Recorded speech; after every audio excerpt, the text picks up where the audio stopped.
So last time we took a quick look at greens, and what is greens? Greens is really awesome. And it basically says if you are given a line integral and it's a closed curve, and the region is simply connected on all these other criteria, then don't bother doing the line integral. Don't need to parameterize anything. Don't even worry about that. As long as it's a closed curve, you can turn your line integral into a double integral and just do the double integral instead. Way easier. So just to prove to you that it's way easier to do the right, I don't know what just happened there, to do the right-hand side of this theorem rather than the left-hand side. What I'm going to do in this next example here, which I skipped last time, but now we're going to do it. We did this example. Where's the verify problem?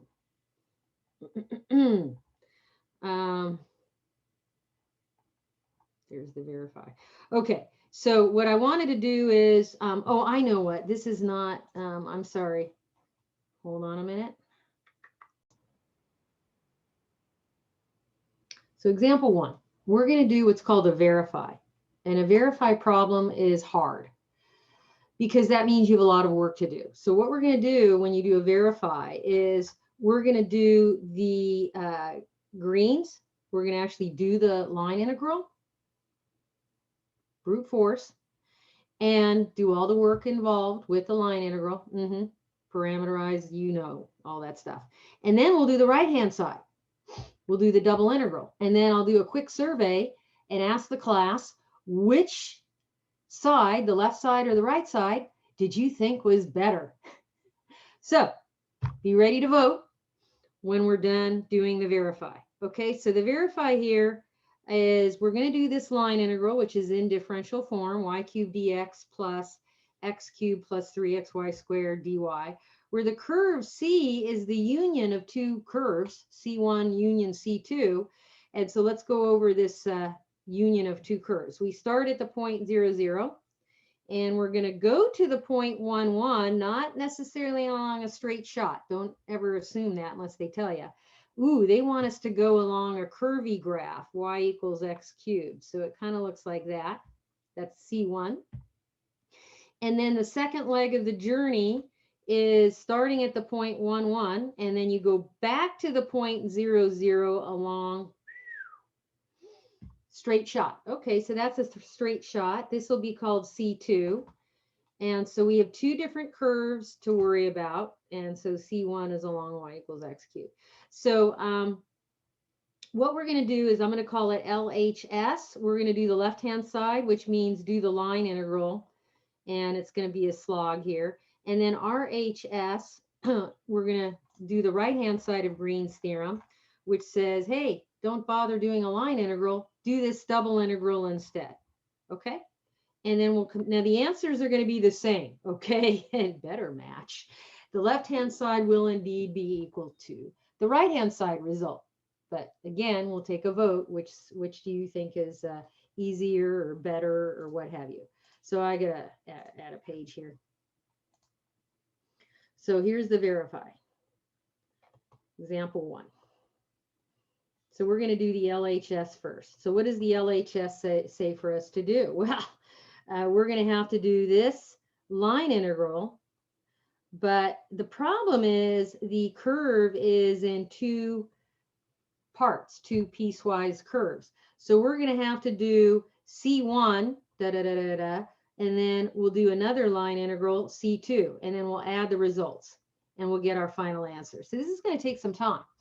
Oh, yeah. So what do I mean? So if we do the C1 first, we're going to have to parameterize. Oh, yeah, parameterize. What does that mean? I need to get an R1 of t,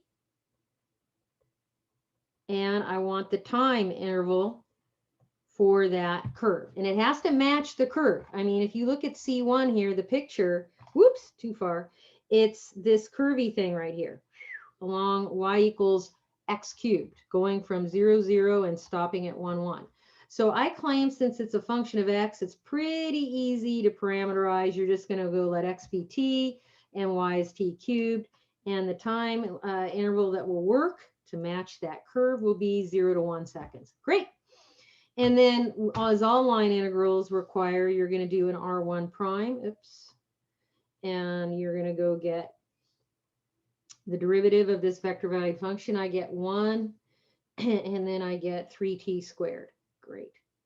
So then what? So this line integral, c1 y cubed dx plus the quantity x cubed plus 3xy squared dy becomes this integral, the integral going from 0 to 1. And anywhere we see a y, we replace it with t cubed. That's the y component from your vector value function. And anywhere where we see x's, we'll replace with t. Dx will get replaced with 1 dt, and dy will get replaced with 3t squared dt. Okay, so here we go. Y cubed. Well, that's going to be t cubed times dx. That's 1 dt. Plus, and now we'll do this other term here, x cubed, t cubed, plus 3xy squared, 3t t cubed squared, and then multiplying that with dy. This right here is the dy, the 3t squared, and don't forget your dt. Now, this is all an integral in terms of dt, so I factor out the dt way out here. I'm going to need to distribute this 3t squared over the sum and combine any powers of t and do some exponent laws. You have to be careful here. T cubed cubed. What's t cubed cubed? Is that t to the 6th or t to the 9th? T to the 9th. T to the 9th. Yeah, t to the 9th. Plus 3t squared times t cubed. That's going to be 3t what? T to the 5th or t to the 6th? T to the 6th. Well, let's do a quick little exponent law review over here. I want to make sure that you get this. This is, if you have a product of like bases, you keep the base and you add the exponents. If you have a power to a power, you multiply the exponents. And if you have a quotient with like bases, you subtract the exponents. Does everybody remember this stuff right here? Yeah. Good. Okay, so applying the appropriate law, let's take a look. What's t cubed times 3t squared?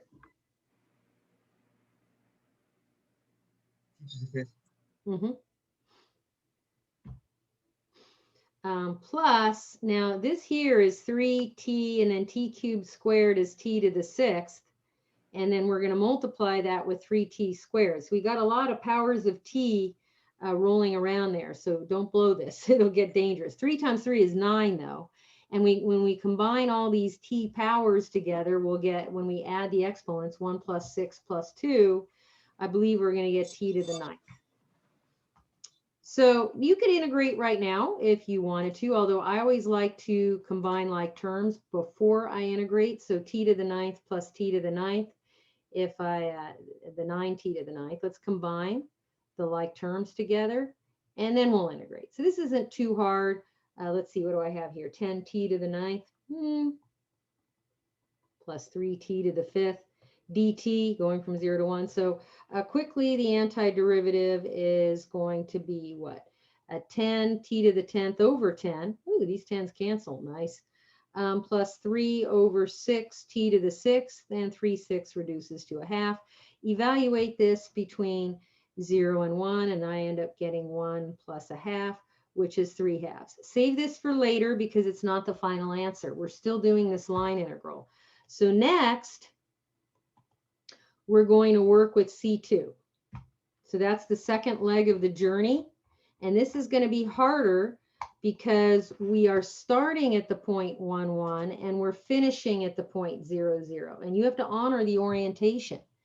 You can't have the orientation going in the reverse direction when you parameterize. If you do, I'm going to dock you points. You got to honor what's going on here. Now, what I let you do, which some teachers don't, is I will let you have your time going backwards. That's right. And I'll be okay with it. So your limits will be decreasing instead of increasing on your integral. I'll let you do it. Yeah. It's a little bit cheating, but I'm okay with it. So it's just a straight line. So you can use your knowledge of functions of x. So your R2 of t, how about if we let x be t, then y is equal to t.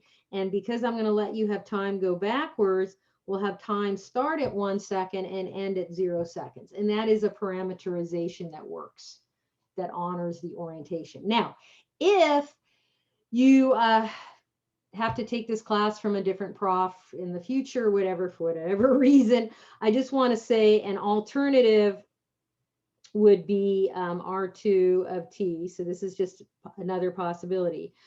You would go, okay, if I have to have time moving in the forwards direction, not the backwards direction, because here I have time going backwards. I'm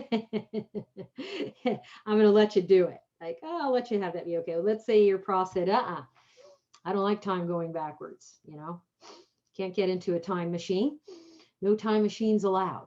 Okay. How about 1 minus t? We'll let that be the x component. And since y equals x, it'll be the same. Now, does this work if we let time go from 0 to 1 second? So we have time moving forwards. If you plug in 0 seconds into this vector valued function, you will start at the point 1, 1. Okay, and then if you plug in the ending time of 1 second, you will end up back at 0, 0. So this is okay also. I will be okay with either one of these. Okay, pick your favorite one.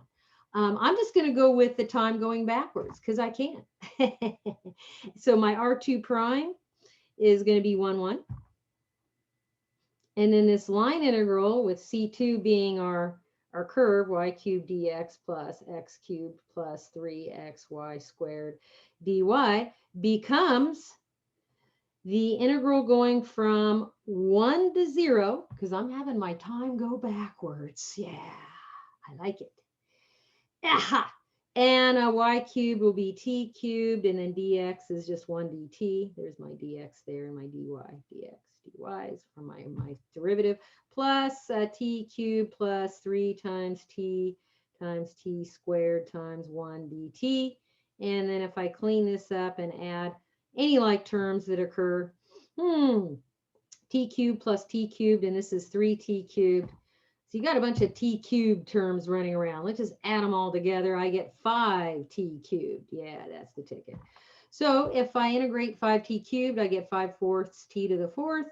And remember, I'm going to have my time go backwards. So I'm going to have a 0 minus 5/4. But that's negative 5/4. And that's correct. So now what? Sum the results to get your final answer. So what is my final answer for this total line integral? Well, don't forget, don't say negative 5/4. That's not right. We remember we had the 3/2 from the first leg of the journey, and we're going to add to that negative 5/4. Remember, a line integral can either have a positive, a negative, or a 0 answer. Any of those three are legit when you're doing a type 2 or type 3 integral. So, 3/2 minus 5/4, do the math.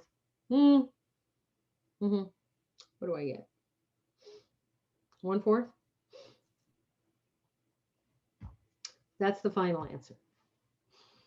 Okay, so am I done with this whole problem? No. Bad news. I just did the left-hand side of greens. I just did the line integral by brute force. Now, we're still doing example 1 here. Don't lose sight of what we're doing. We are going to do the right-hand side of greens, which is like, I don't want to do a line integral. I'm going to set up this double integral where the integrand is dn dx minus dm dy. Fine. So you're going to set up a double integral over what region? Your double integrals have to be set up over some region. So the region is bounded by these two graphs. So there's your region R that we're going to be integrating our double integral over. Oh my. Okay.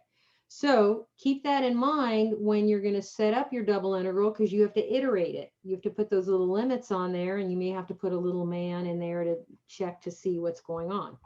So Oh, I think I'm going to need another piece of paper here. Why do I not allow myself more room? Well, then I guess my course reader would be 3 times as long. Lots of blank pages. So just remind ourselves that we have the y equals x here, y equals x cubed, and here's the region of integration. So we're claiming that the right-hand side here is going to be a double integral over this region R here, and we're going to go dn dx minus dm dy. But what's m and n? So how do we get these partials? So if you go back to the original line integral and you cherry pick off who the m and n are from your differential form, m is what's multiplying with the dx. That's going to be the y cubed. And the sum x cubed plus 3xy squared, that's what's multiplying with the dy. That's your n.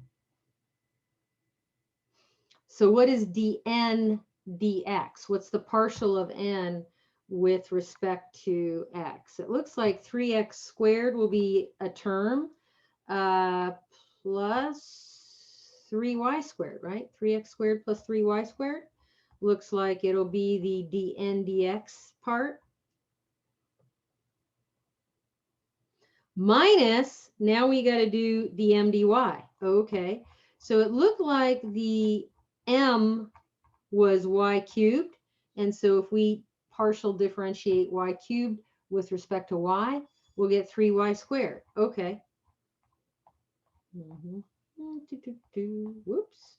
So we're going to go, all right, 3y squared. But wait a minute. 3y squared minus 3y squared, cancel. Does that always happen? No, but if it does, cool. So now what? We just have to do this double integral, 3x squared dA. Nice. Do we have to parameterize? No. Well, you did for the line integral, I know, but when you're doing greens and you're going to do the right-hand side, the double integral, don't bother parameterizing. No need. Skip it. But you do have to figure out your region and pick your order of integration. And my favorite is dy dx. I like the vertically simple. And so on this region here, x is going from 0 to 1. But what's y doing? Please don't say 0 to 1. That's not going to fly.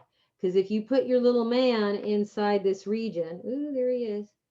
Woo!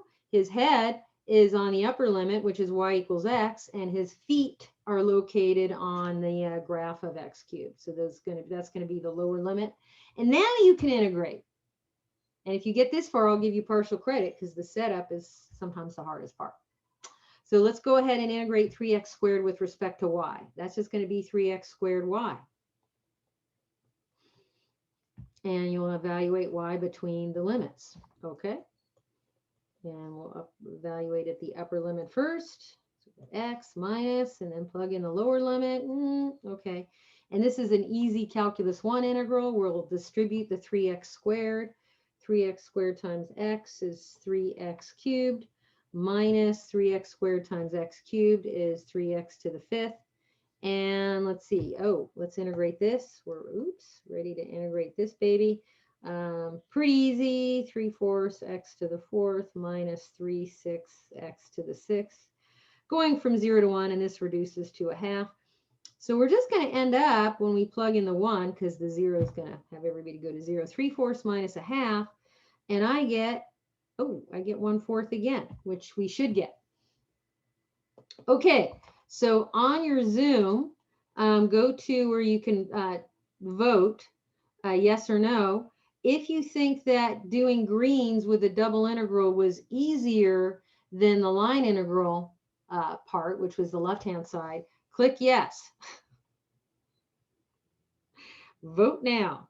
If you think the line integral was easier, then vote no. You guys aren't voting. Come on. Yes, no, maybe. Green's easier? Yes, hopefully. I mean, come on. I mean, what could be more wonderful than just doing the double integral instead of that yucky parameterization? Yeah, okay. So we got a lot of people voting here, 5 voting yes. I guess the rest of you know where you are. Okay. Any questions on doing greens?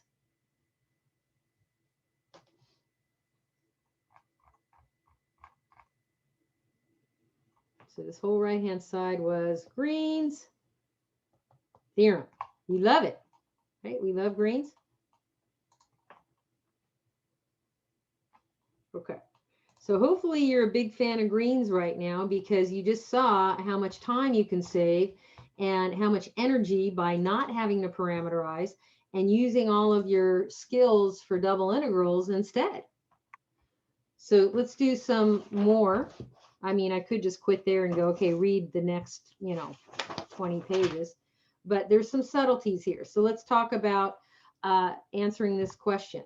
All right, does a vector field need to be conservative in order to use Green's theorem? Like, does it say in the theorem anywhere that you got to check to be sure that the vector field's conservative before you can even use Green's? Yes or no? If you forget, go back and look at the theorem. Does it mention anything in there, anything at all that says, oh, you can't use this theorem until you have shown that the vector field is conservative? Oops. No. Did I make a mess of my poor Greens? Yeah? Yes? No? Maybe? No. No, it doesn't say anything, does it? No need to have a conservative vector field. Now, if your vector field is conservative and you apply Greens, what answer are you going to get? 0. 0, yeah, because dn dx is the same as dm dy, and when you set up your double integral, dn dx minus dm dy is going to equal 0. And not only that, we did equivalent conditions last time, remember, around closed curves? Yeah. All closed curves, conservative vector field. If you try doing a line integral, you're going to get 0. So, it doesn't say not to, doesn't say you need to. Now, what theorem do you need to check that it's conservative before you're allowed to use it? We have done one of those. Which one? Anybody know?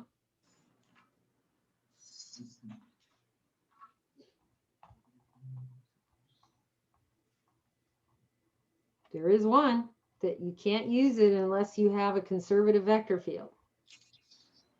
I'll give you a hint. It starts with an F. F something. Differential functions? No, that's not one of the theorems we've done.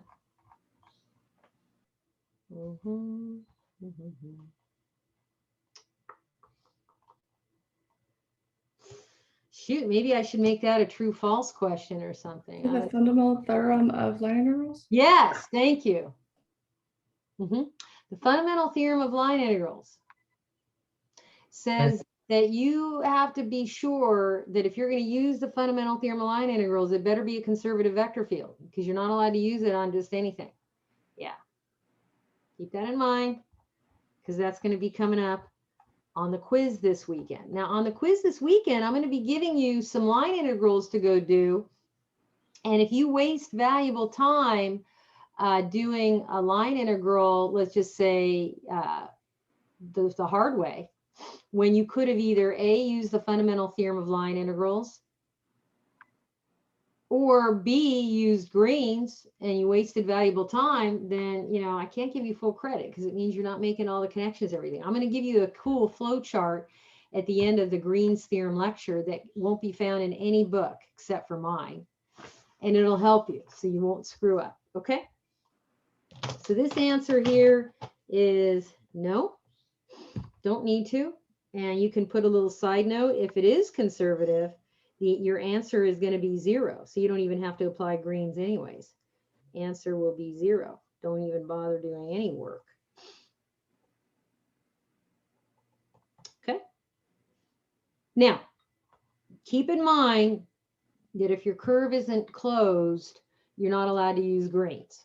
You have to have a closed curve in order to use Green's. I've seen students try using Green's on curves that weren't closed, and it's like, well, what are you doing? You don't have a region of integration there.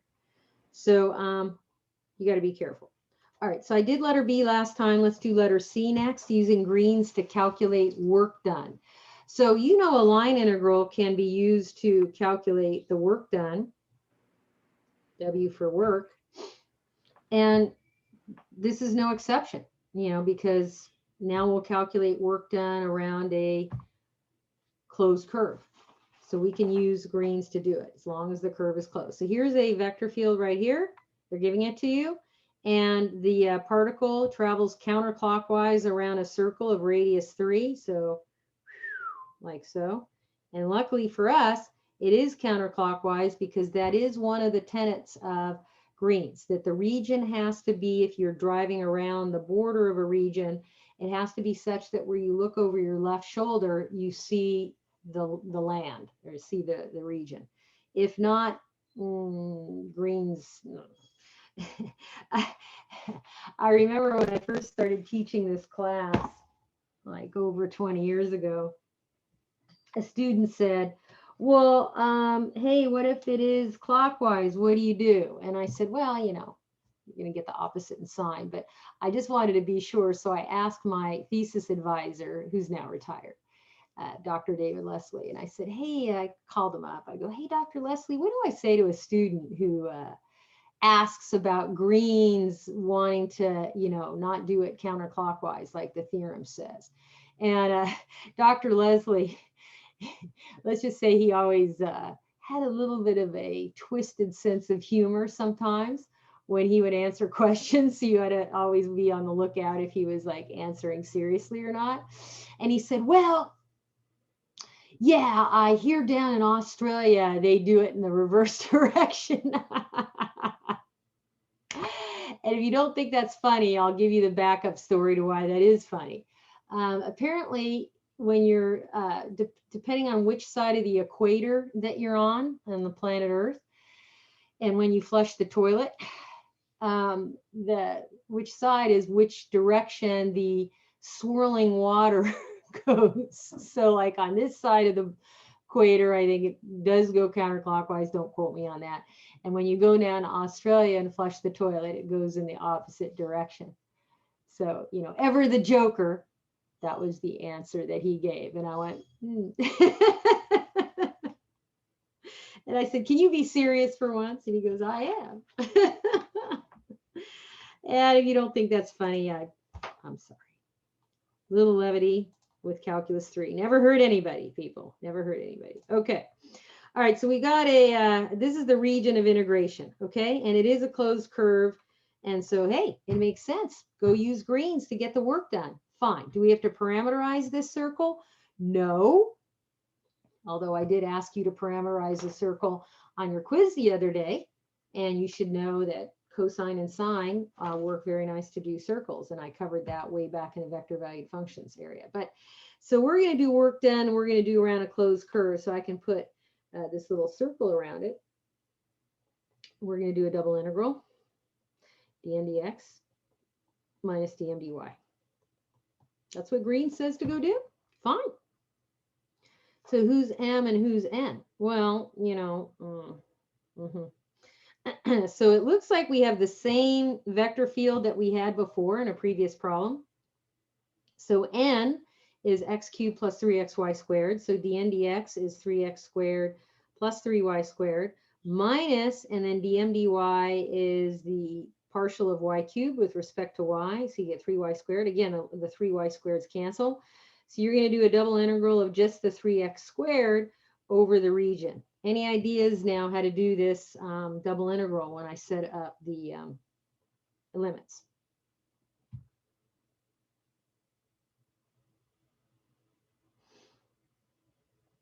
I'll give you a hint. The region of integration is a circle. What do you remember about double integrals and integrating over regions that were polar sectors or circles or part of circles? R squared. Say again? R squared. What are we doing? Convert to spherical coordinates. Yeah. Close. Converting to polar. Polar. Polar. So We're going to convert to polar. Spherical is when you're doing a 3D triple integral and you're integrating over a solid. So you're going to convert, oops, I wrote spherical. Well, I was saying we're going to convert to polar. Sorry, not spherical. So we're going to convert to polar. So what does that mean? Well, on this region, if you look at the limits for r, what's r doing on the circle and what's theta doing on this circle? theta is R, R 0 to 3 and theta is 0 to 2 pi. Yeah. You guys know this because you did polar. So that's good to know. So 0 to 2 pi will be by the theta, 0 to 3. And then I'm going to convert 3x squared to polar, and x is r cos. So 3 r cos theta squared. And then what is the area element for polar? I'll give you a hint. Be a pirate. R, d, r, d theta. Yes, thank you. RD theta. And there is the setup to get the work done here. Yay. And so this isn't too bad, but you know me, I'm always looking for you to know, well, maybe you don't know, the power reduction formula. Every single quiz and exam from here until the final, I will put at least one problem on there that involves power reduction, because you should know.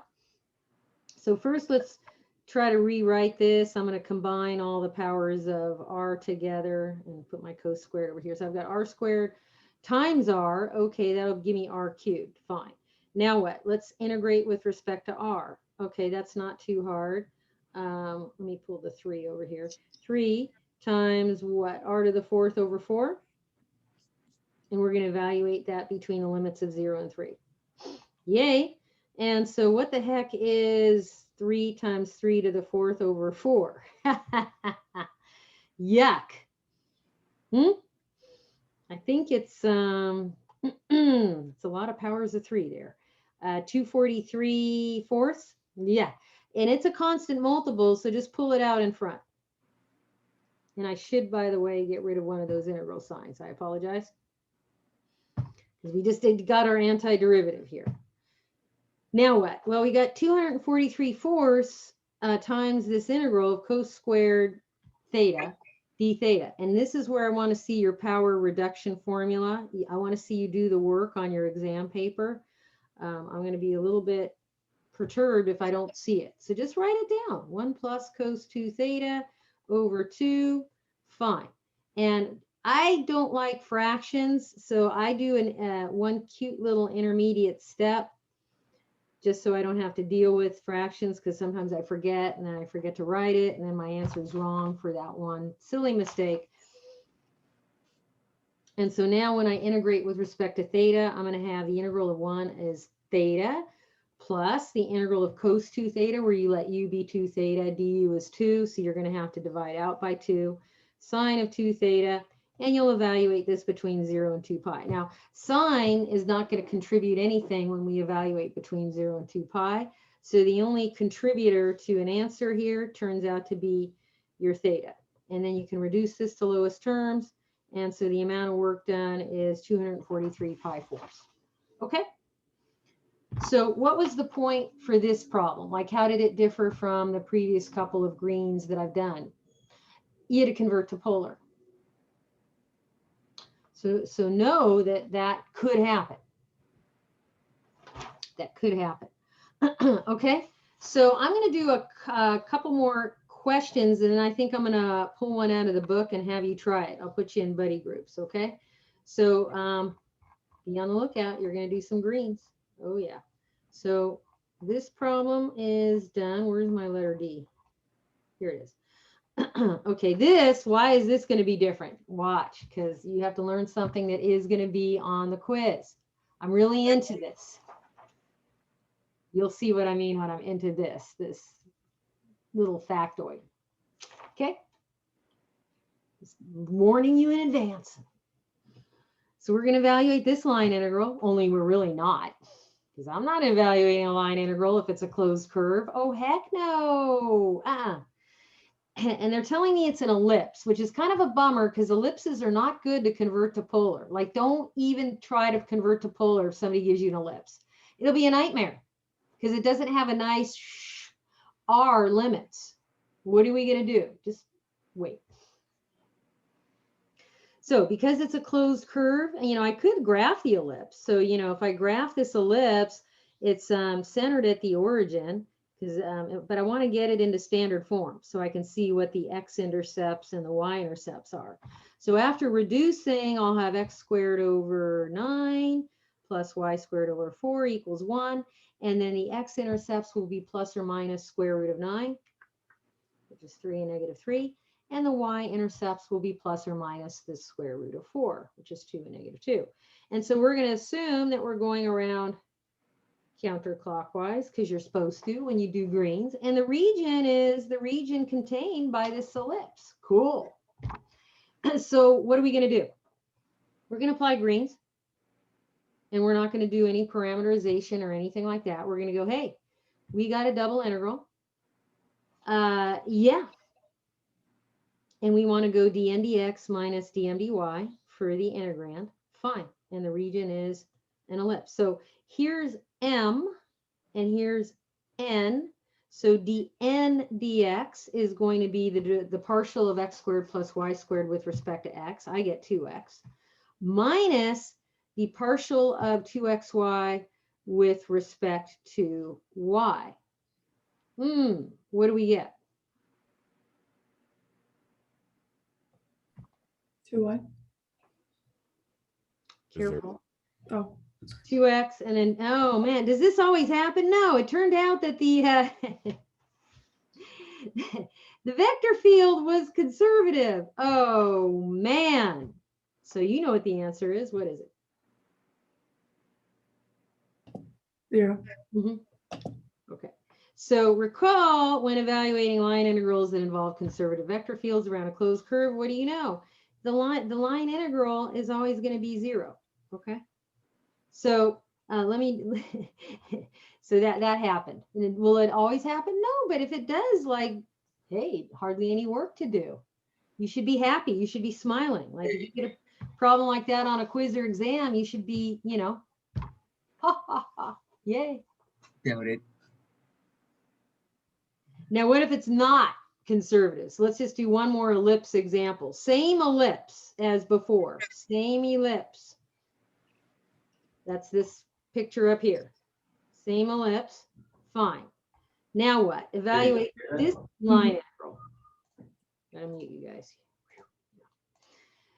Oh man, this look, oh, e to the negative x squared. This stuff doesn't even look like it's integrable. But wait.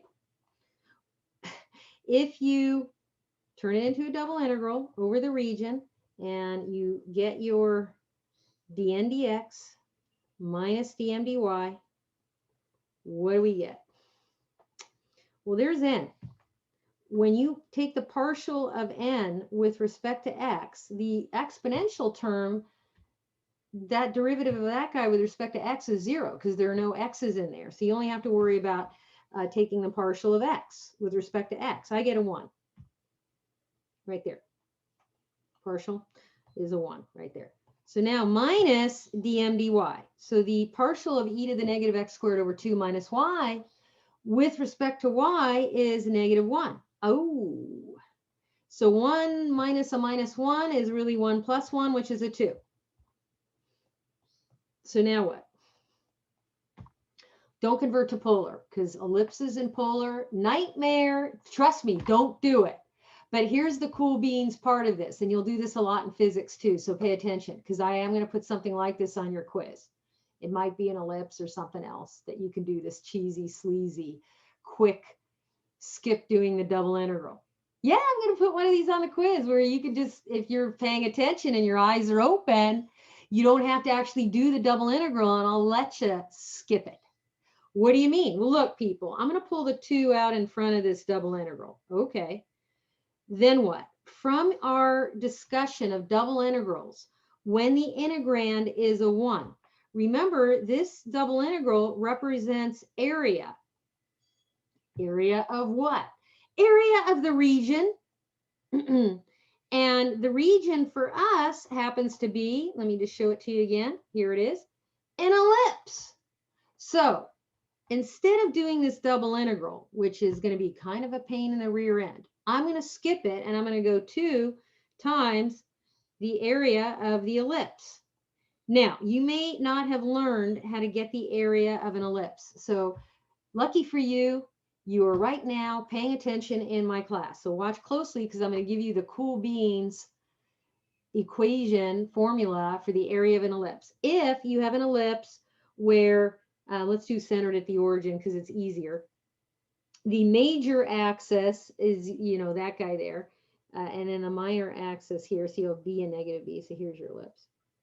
So A is the distance from the center point to the boundary along the horizontal, and B is the distance from the center point to along the vertical. Okay, so your area is equal to pi AB, area of ellipse. There you go, people. You're welcome. Nice.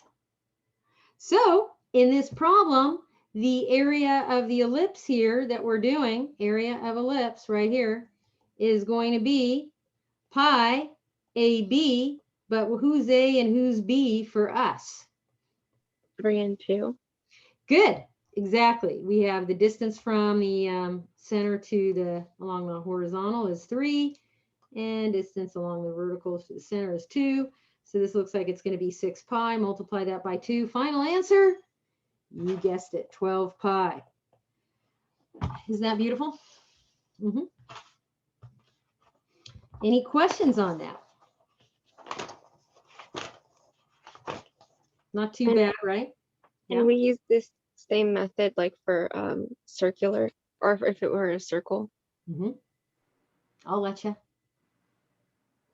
Yeah, so if you end up where the dn dx minus dm dy is a constant, like 2 or 20 or whatever it is, -7, I don't care, some constant multiple, pull it out in front of your double integral.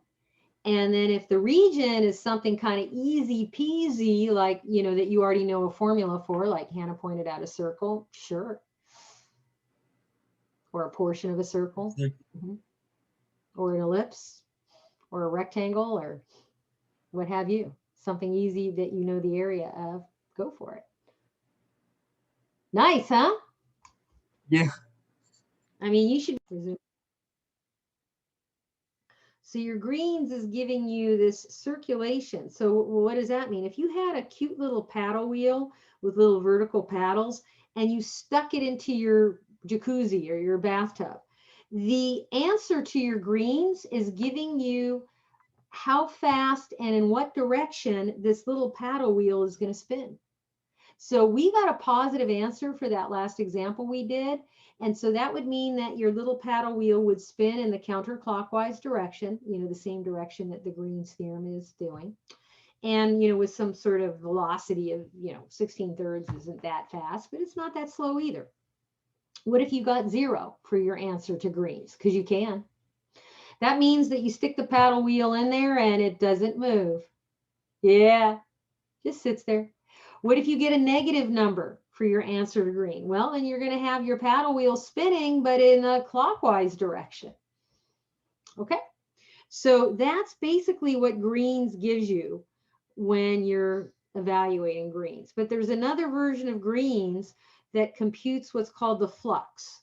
And we're going to look at that soon, and I'm going to save that till next time. But you can think of it as the amount of your bathtub water that's flowing out of your closed curve. So like, let's say this is submerged in your bathtub and you want to get the amount of water that's flowing out or in.